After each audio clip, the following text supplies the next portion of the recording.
কাউকে খুব ভালোবাসলে সেও যে তোমাকে খুব ভালোবাসবে, এই থিওরি নিয়ে জীবনে না বাঁচাই ভালো।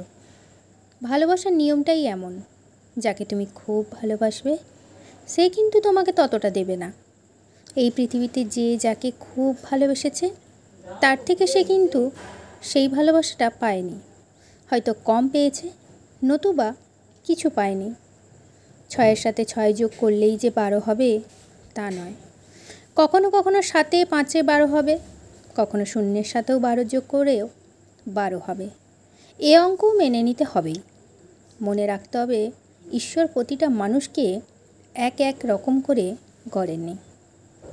তোমার হৃদয়ে ভালোবাসার চাষ হলেও তার হৃদয়ে ভালোবাসার চাষ না থাকতেই পারে। ভালোবাসার বদলে কেউ কেউ অবহেলার চাষও করবে। বুঝতে হবে, যে মাটি যে ফসলের জন্য উপযুক্ত তাতে সেই ফসলই ফলে।